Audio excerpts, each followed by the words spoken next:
¿qué tal? Muy buenos días. Le damos la bienvenida a Vida en Equilibrio a través del 17.1 Jalisco TV, más cerca de ti. Mi nombre es Lorena Saavedra, agradecida porque usted elige comenzar de manera diferente con temas de salud integral. Y mire que nos vamos a poner en movimiento más adelante. Vamos a entrar de lleno con uno de los temas y específicamente hablaremos de salud dental. A recordar, a tenerlo presente porque es tan importante la salud dental y realmente se la damos, yo lo pongo en la mesa. Le damos la bienvenida al doctor Cristian Mejía, él es especialista en estética dental. Doctor, bienvenido, ¿cómo estás? ¿Qué tal, Lorena? ¿Cómo estás? Pues muy contento de estar aquí compartiendo con ustedes este tema tan interesante. Y por supuesto que escuchamos especialista en estética dental y demás. Sí. Y lo primero que vemos es mirarle los dientes al doctor y pues para muestra un botón porque los tiene espectaculares. Y todos podemos tenerlos espectaculares. Vamos a empezar a quitar algunos mitos en torno a este tema de la higiene bucal, de la salud dental. Tú lo decías, doctor, importantísima. Así es. Es que mira, Lorena, como que todo el mundo damos por sentado que tenemos que cepillarnos los dientes. En la actualidad tenemos, enjuagues bucales, hilos dentales, cepillos de dientes de cerdas suaves, medianas, duras.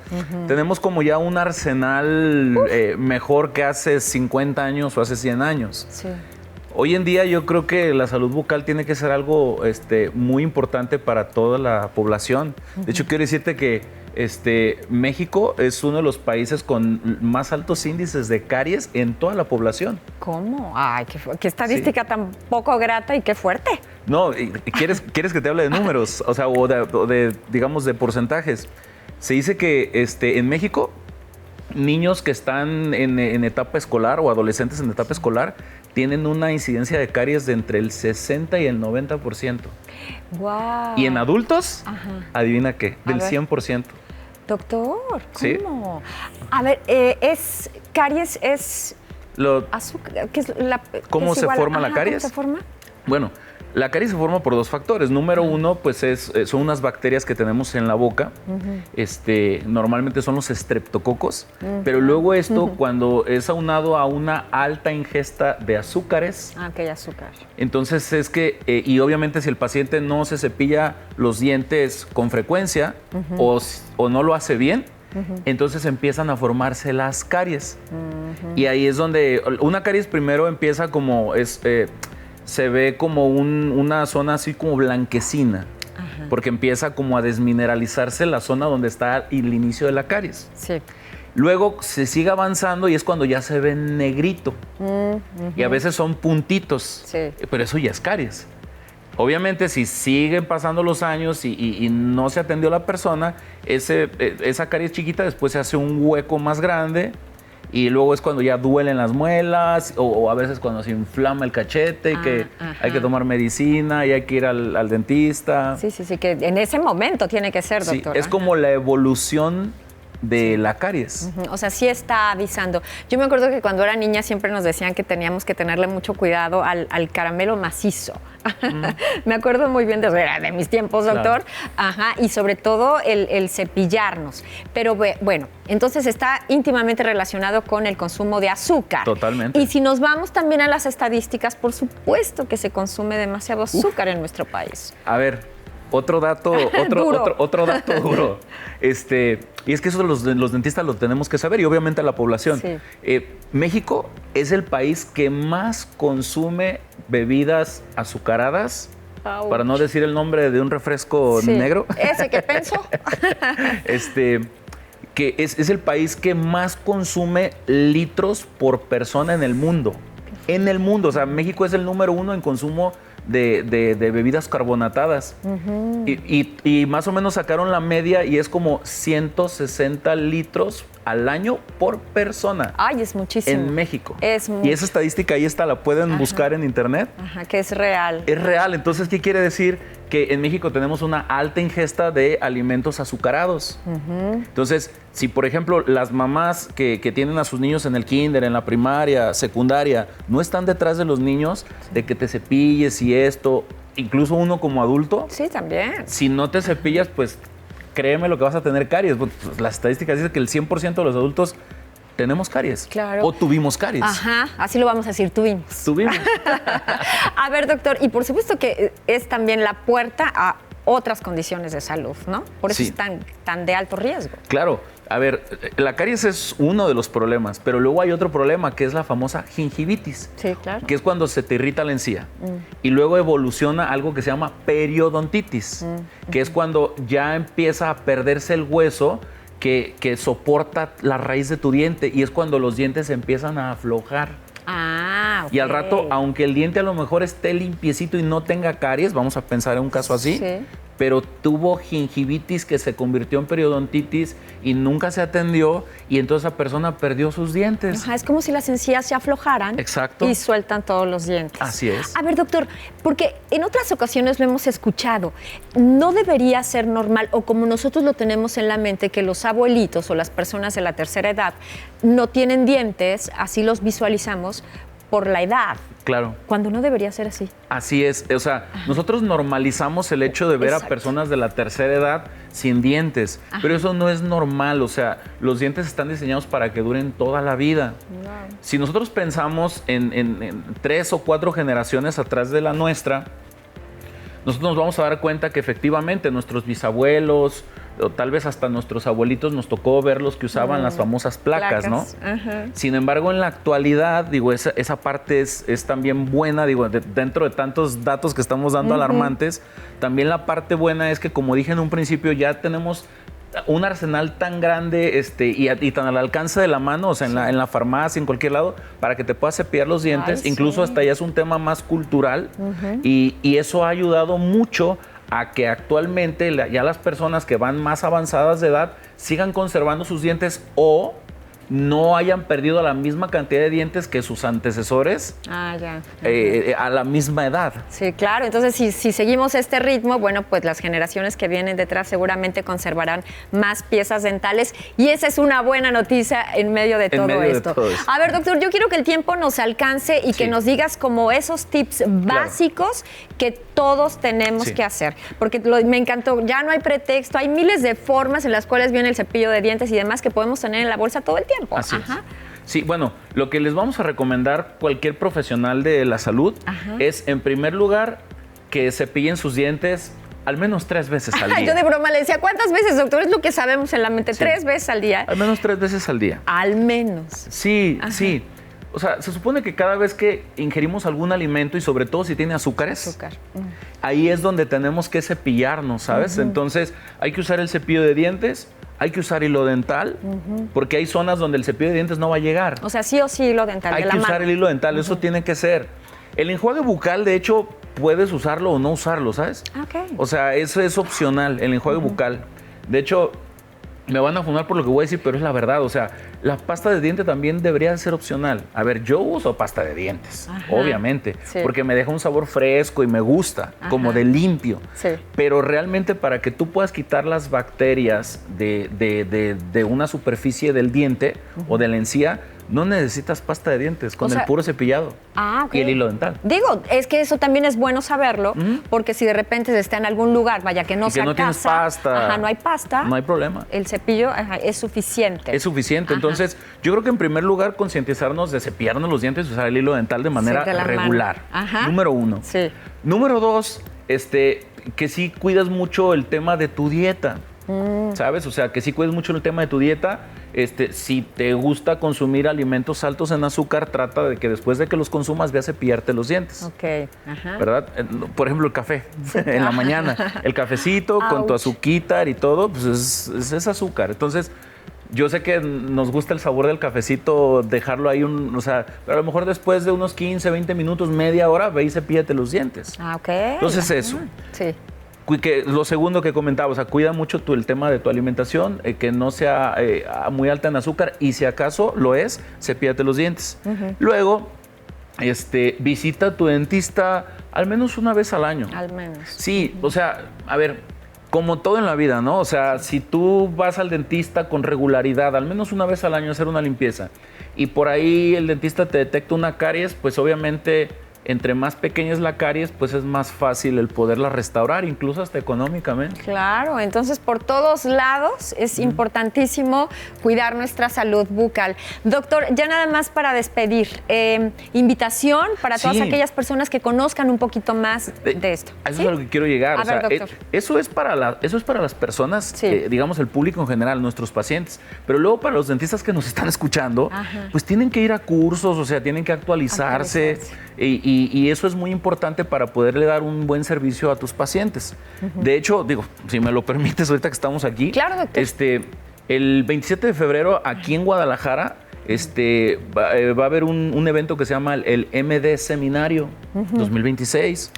Es organizado por una empresa mexicana que se llama MDC. Me encanta. De hecho, digo, los invito porque yo voy a participar, o sea, voy a tener una conferencia ahí gracias a MDC que me dieron la oportunidad. Sí. Y por ejemplo, en ese tipo de foros, pues los odontólogos, en este caso tu servidor o cualquier otro odontólogo, que yo los invito a que vayan, van a poder actualizarse, buenísimo. ¿verdad? O sea, de cuáles son las nuevas tendencias técnicas, clínico, temas de endodoncia, temas de técnico dental, o sea, vaya, yo les recomiendo a todos, a los odontólogos que nos están viendo, o sea, vayan y busquen, o sea, en MDC tiene el MD Seminario que va a estar buenísimo.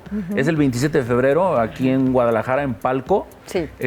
Y pues bueno, ahí me va a dar mucho gusto verlos, a quien guste, y ojalá que todos gusten. Claro, efectivamente, doctor. Así es. Doctor, muchas gracias por estar con nosotros esta mañana en Vida en Equilibrio. Es el doctor Cristian Mejía, odontólogo, y gracias por esos tips que a partir de este momento tenemos que poner en práctica. Así todos es. los días. Vamos a hacer una pausa y regresamos a Vida en Equilibrio. Quédese con nosotros.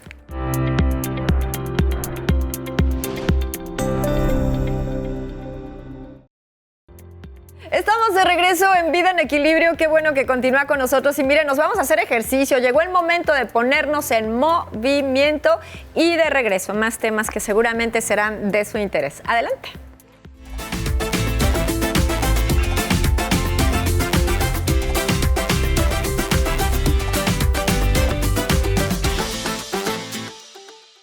Hola, hola, buenos días, ¿cómo están? Mi nombre es Erika Jaramillo, instructor de baile fitness, y ya saben que en esta mañanita vamos a empezar bailando, activando nuestro cuerpo para mejorar nuestra salud.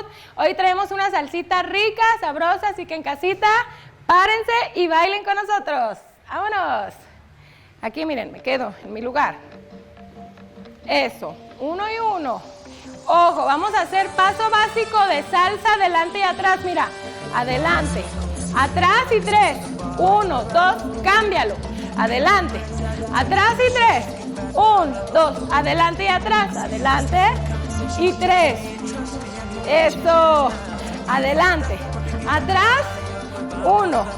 Doble, mira. Doble y tambores. Tan, tan, tan. Doble, doble y tambores. Eso, una más. Doble, doble, tambores. Muy bien. Doble, doble. Ahora salsita para atrás. Uno y uno, uno y uno. Aquí me quedo. Balancea tu cuerpo hacia atrás, hacia atrás, hacia atrás. Eso, eso. Está facilito, ¿verdad? ¿Cómo vamos en casita? Eso. Ahora vamos unos pasos. Aquí mira. Uno, uno. Ábrelo. Abro. Vámonos. Uno, uno, uno. Abro, uno más, uno más. Uno, uno, uno. Abro, abro. Uno, uno, uno. Eso. Doble, mira, doble. Y tambores. Tambores. Doble, doble, tambor. Eso. Doble, doble, tambores. Una más, una más. Y me voy a quedar ahí, mira, adelante y atrás. Adelante. Atrás y 3 pasitos. 1, 2, 3. Adelante. Atrás y 3 pasos. Una más. Cámbialo. Adelante. Atrás. 1, 2, 3. Adelante. Atrás. Y ahora vámonos hacia atrás. Aquí, mira. 1 y 1. Eso. ¿Cómo vamos? Eso. Atrás, atrás. Y nos vamos a ir, mira. Aquí. Y ábrelo. abro, abro, 1, 1, 1, abro y me quedo aquí, mira. Si puedes en casita, levanta tus rodillas, si no, déjalo aquí, mira, facilito, ¿sale? Doble, doble. Y tambores, ¿se acuerdan? Eso, muevan sus bracitos, muévelo. Eso, aquí, si puedes bajar un poco para trabajar piernita, excelente, ¿sale? Vámonos, una más. Y ábrelo, abro, vámonos, aquí, ábrelo. Eso, una más, aquí, ábrelo. Una más, vámonos. Eso, una última. Eso, vamos a terminar con pose, ¿eh? Una vueltecita. Bien, ¿cómo nos fue? Espero que muy bien. Pasos fáciles, básicos, divertidos para que en casita nos puedan seguir. Mi nombre es Erika Jaramillo, ya saben, y seguimos aquí en próximas cápsulas de Vida en Equilibrio. Bye.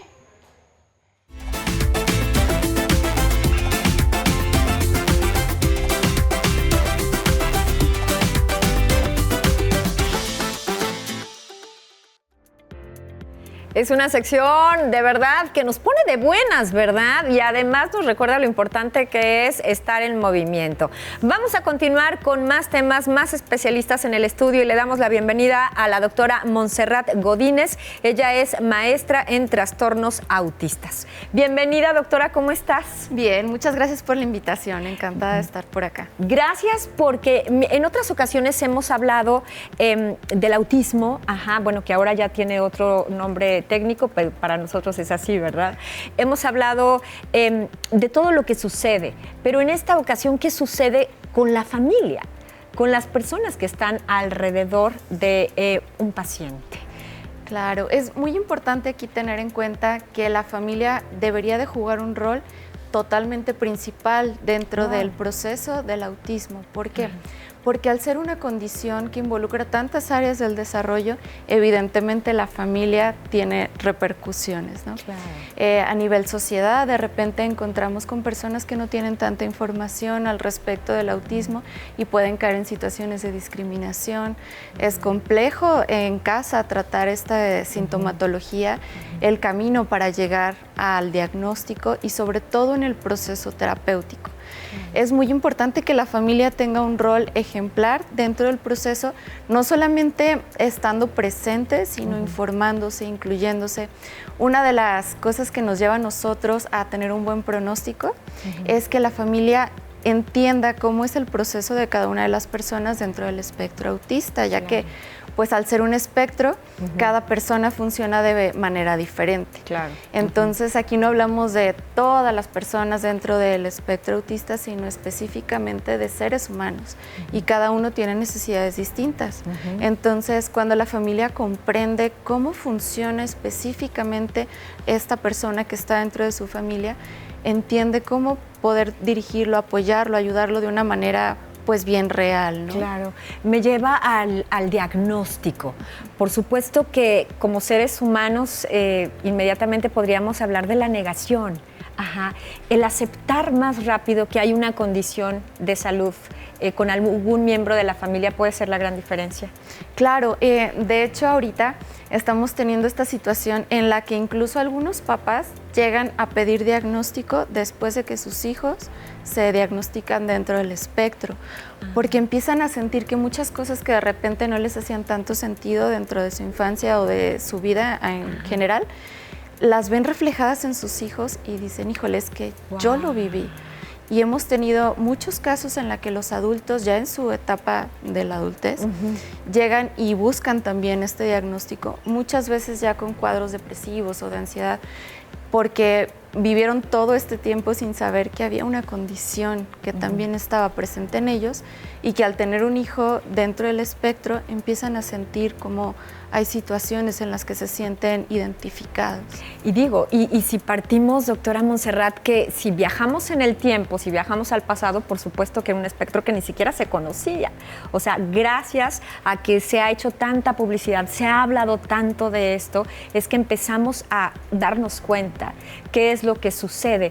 Y me llama mucho la atención ver que a tu consulta han llegado personas adultas y que han sido diagnosticadas en esta adultez. Sí. Qué fuerte vivir todo este tiempo quizás siendo juzgados o sintiéndose diferentes. Por eso es que yo hablaba del diagnóstico, qué importante es. Claro, normalmente cuando las personas dentro del espectro autista llegan a consulta, tiene que ver con esto que está pasando ahora, que se ha vuelto más mediático, el conocimiento del autismo, sí, claro. Lo cual es un arma de doble filo un poco, porque como tenemos información bastante buena, sí. También hay muchísima desinformación. Claro.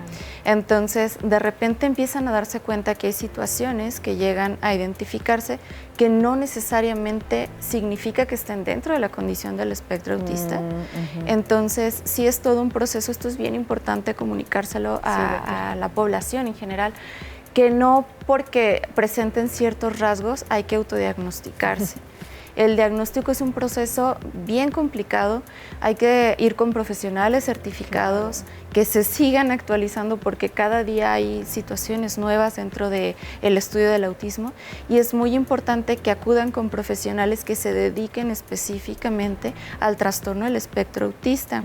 Ahorita en redes sociales cualquiera puede hacer un test de repente en línea. Sí, hombre. Y llegamos a este punto en el que de repente muchísima gente dice estar dentro del espectro, claro, cuando su condición es totalmente diferente y también tratable, pero de una manera distinta. Me encanta que lo digas así y con esto nos vamos a quedar porque vamos a hacer una pausa.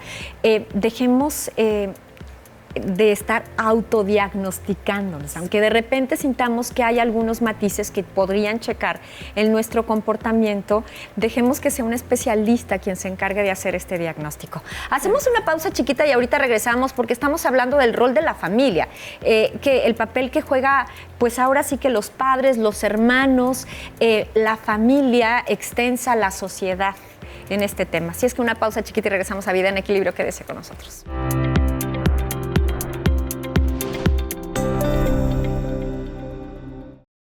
Estamos de regreso en Vida en Equilibrio y en el estudio nos acompaña la doctora Montserrat Godínez. Ella es maestra en trastornos autistas. Doctora, nos quedábamos entonces, después del diagnóstico, por supuesto que la vida familiar cambia de una manera radical.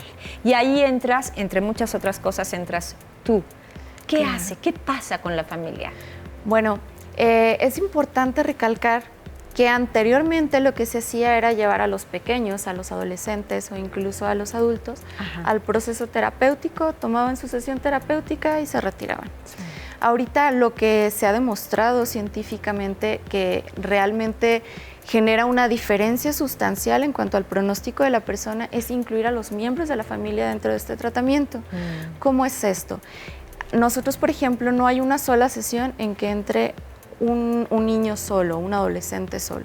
Siempre entra la familia, porque estamos convencidos que nadie conoce mejor a los hijos que sus papás. Sí, claro. Y por otro lado también tenemos que independientemente de lo mucho o lo poco que vaya al proceso terapéutico, son los papás los que tienen que aprender cómo manejar ciertas situaciones. Sí, claro. Entonces aquí lo que buscamos es darle a ellos las herramientas, no solo en cuanto a conocimiento del momento, de la etapa, sino a conocimiento de la persona en general, cuáles son sus formas de procesar, qué situaciones le cuestan trabajo, qué situaciones le son incluso dolorosas ante ciertos estímulos sensoriales, cómo es que está aprendiendo.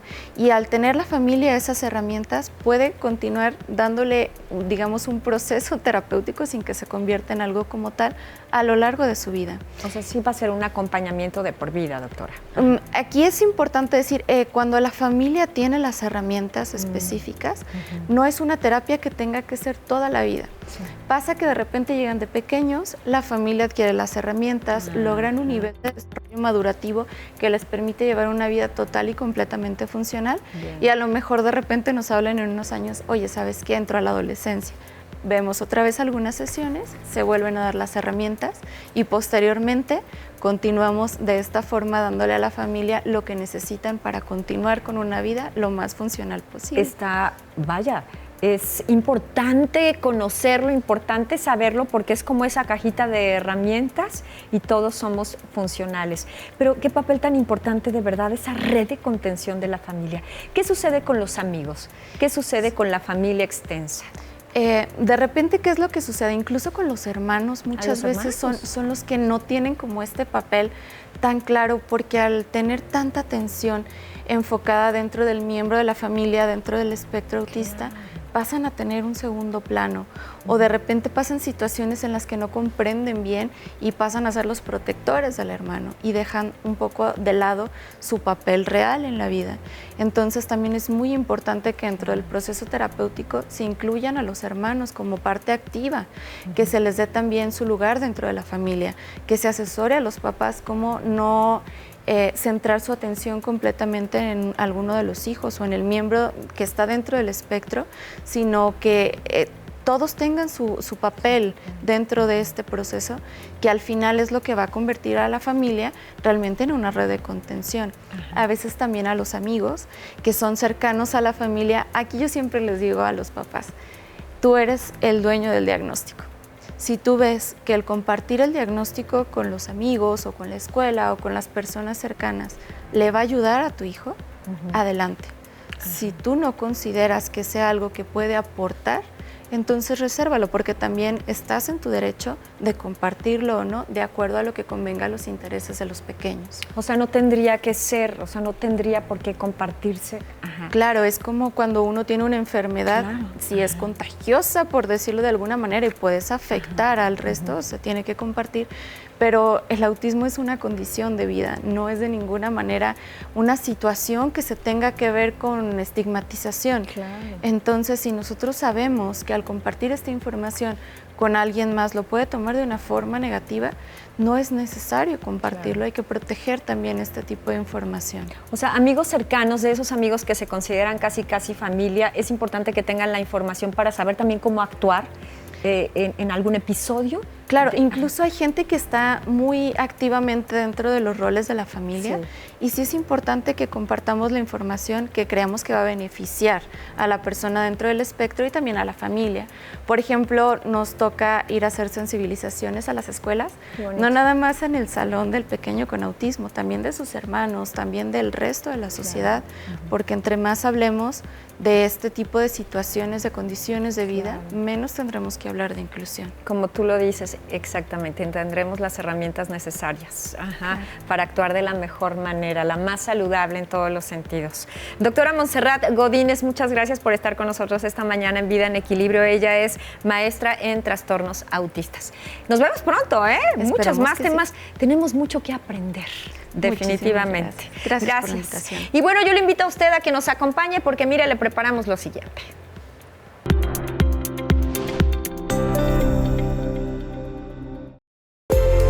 Tener plantas dentro de casa no solo embellece el espacio, también ayuda a purificar el aire. Elige especies fácil de cuidar, como el potus o la lengua de suegra. Además de decorar, nos recuerda que estamos conectados con la naturaleza, incluso dentro de casa.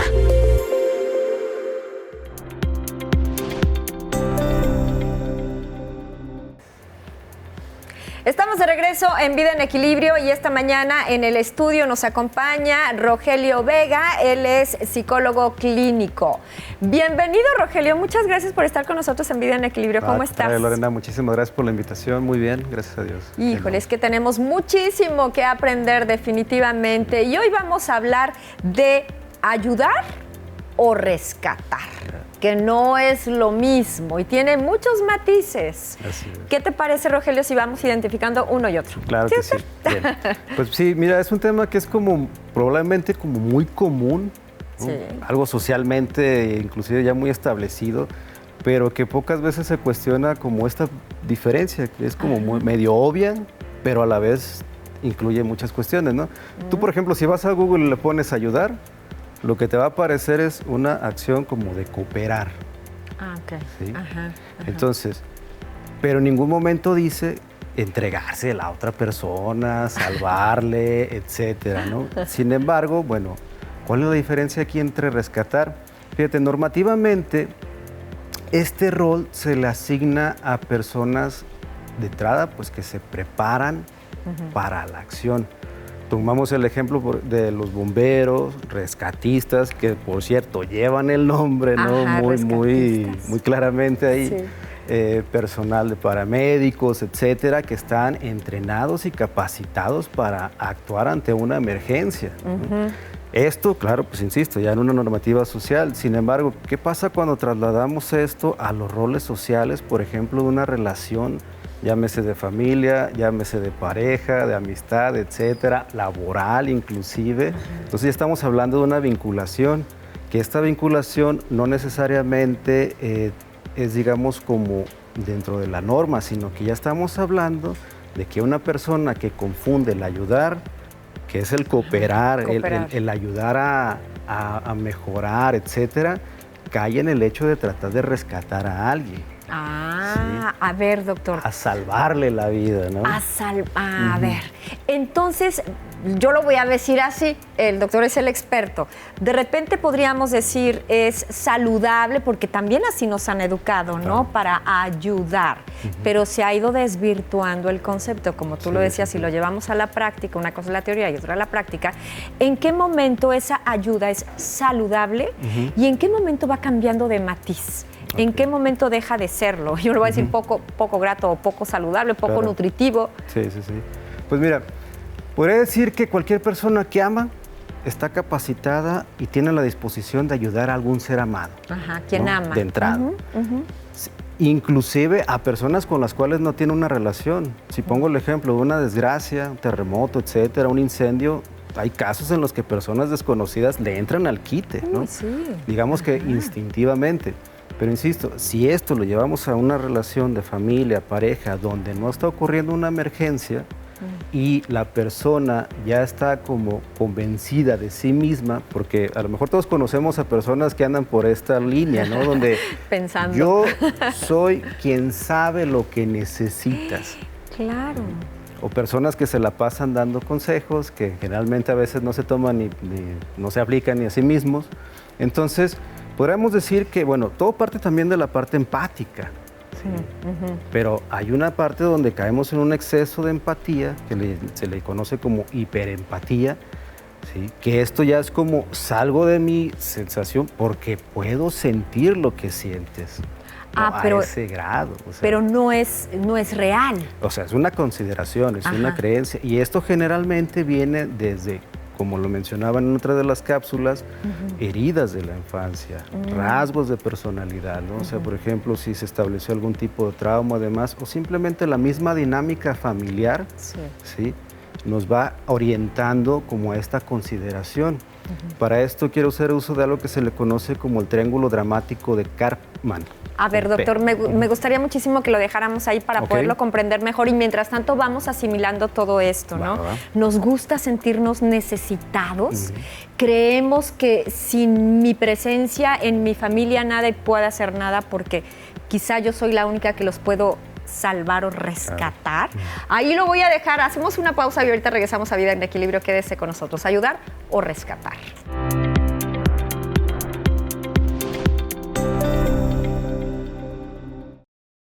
Estamos de regreso en Vida en Equilibrio y en el estudio el doctor Rogelio Vega, él es psicólogo clínico y estamos hablando de la diferencia entre ayudar y rescatar.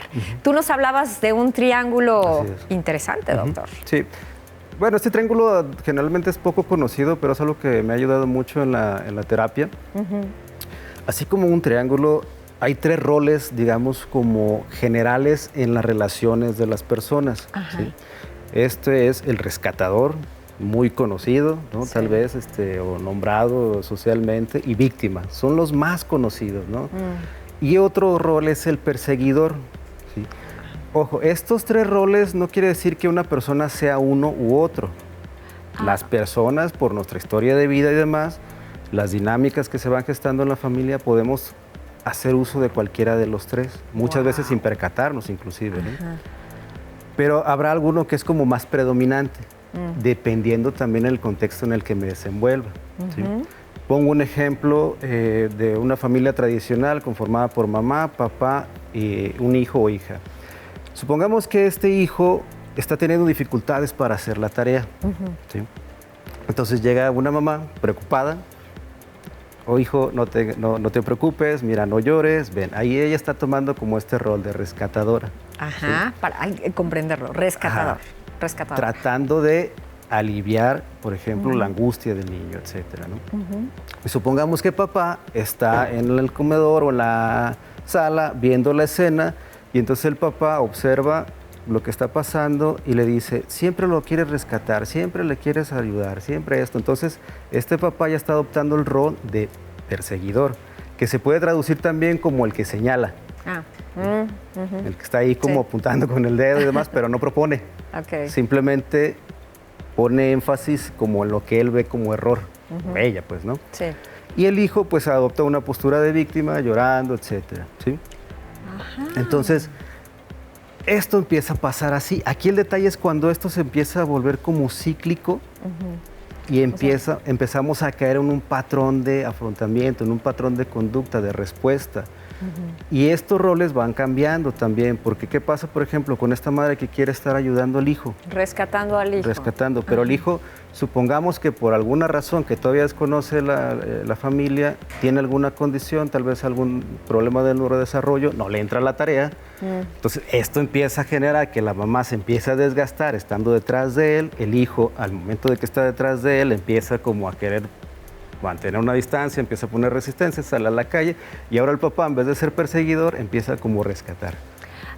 Entonces, en la dinámica familiar, o sea, todos de alguna manera podríamos habitar, así lo digo, esos diferentes roles. Pero entonces me llama, Rogelio, a que es un foco rojo, doctor. ¿Qué podemos hacer para entonces dejar de jugar esos roles de manera tan intensa?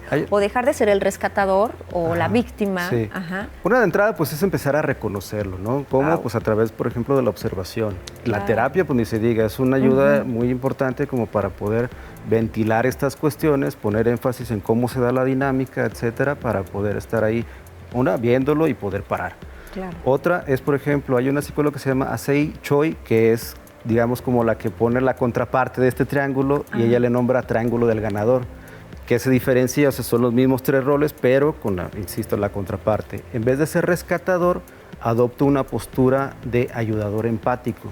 Qué diferencia. Qué diferencia. Por ejemplo, el rescatador lo que dice, quítate, hazte para un lado, tú no sabes hacerlo, yo lo hago. El ayudador empático, primeramente, por ejemplo, pregunta, oye, ¿necesitas ayuda? No, pues que sí. Ok, ¿cómo quieres que te ayude? Nada más preguntarlo, porque decían... Puede empezar por ahí, ¿no? La víctima, en vez de victimizarse, de estar así, de que yo no... Porque el mensaje de la víctima desde este triángulo es, yo no puedo, alguien venga y hágalo por mí. Y entonces pasamos al rol de vulnerable, donde te reconoces como una persona vulnerable, porque efectivamente hay situaciones que nos dañan, que nos duelen, etcétera. Esto me está afectando, pero sin embargo, por ejemplo, puedo decir, ¿me puedes enseñar a cómo hacerlo? Claro, qué diferencia. Sí, Para es que yo hacerlo. Sí, pues. Es diferente. Y el perseguidor, esta psicóloga propone que hay que pasar a un rol asertivo. En vez de estar señalando, estar expresando de lo que yo estoy observando, cómo me estoy sintiendo, ¿sí? ¿Qué está pasando con esto? ¿Cómo lo estoy viviendo y experimentando? Pero a la vez también, por ejemplo, buscar una solución, no simplemente como hacer énfasis en el error. Claro, queremos sumar en la familia, queremos fortalecernos, porque siempre lo he dicho, somos un equipo, Rogelio. Entonces vamos hacia el mismo lugar, metemos goles en la misma cancha. Entonces, ¿cómo lo podemos hacer? Cerramos entonces una vez más para que nos quede muy claro cuáles son ese triángulo que sí podría ser positivo para nuestra familia. Es el apoyar, el ayudar. El de víctima a vulnerable, de rescatador a ayudador empático y de perseguidor a persona o asertiva, pues, ¿no? Desde la comunicación, etcétera. Nos damos cuenta que siempre tenemos, sea cual sea en el triángulo, en el En la parte del triángulo donde nos encontremos, siempre se está buscando el cómo sí salir adelante. Me quedo con eso. Muchas gracias, Rogelio Vega. Él es psicólogo clínico, esta mañana con nosotros en Vida en Equilibrio. Y bueno, vámonos a hacer ejercicio. Adelante.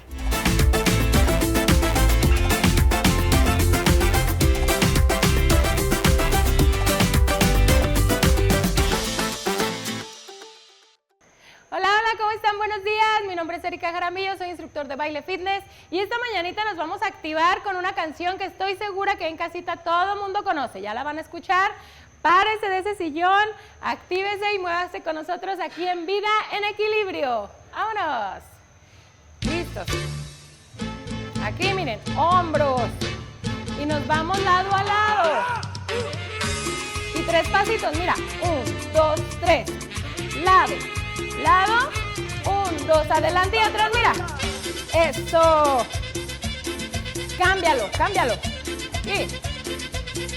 Y nos vamos atrás, mira. Atrás. Balancea tus hombros.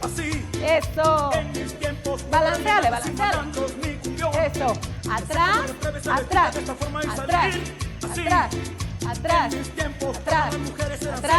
Y un paso, mira.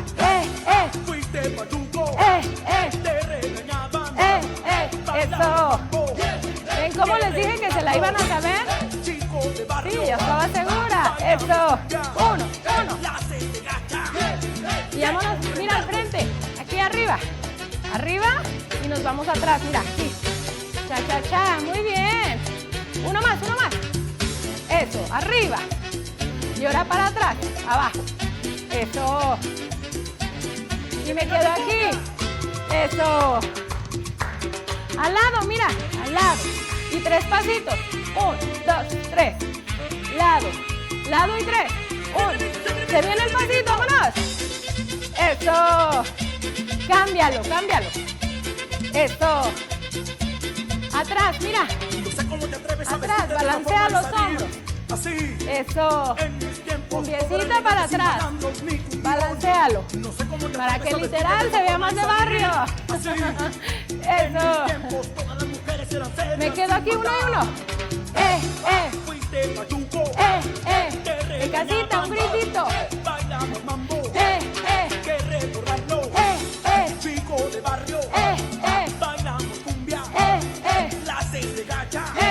Vente al frente, mira. 1, 2, 3 y atrás, mira aquí. Eso. Vente adelante. 1 y un poquito para atrás, mira. Eso, involucra tus manitas. Y me quedo aquí. Eso. ¿Cómo vamos en casita? ¿Cómo se la están pasando? Eso. Y ahora vamos cumbia a los lados, mira. 1. Eso. Ahora ahí viene el gritito, ¿eh? Ya va.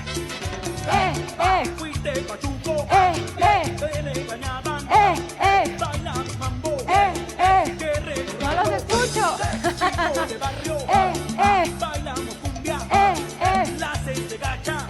El pasito, mira este.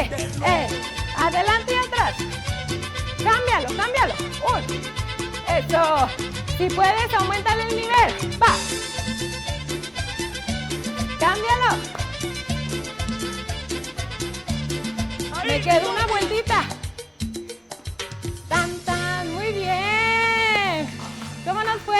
¿Verdad? Le dije, yo sabía que se lo iban a saber ahí en casita. Bueno, aquí les dejo mis redes sociales. Ya saben, mi nombre es Erika Jaramillo y nos vemos en una próxima cápsula de baile aquí en Vida en Equilibrio. Bye.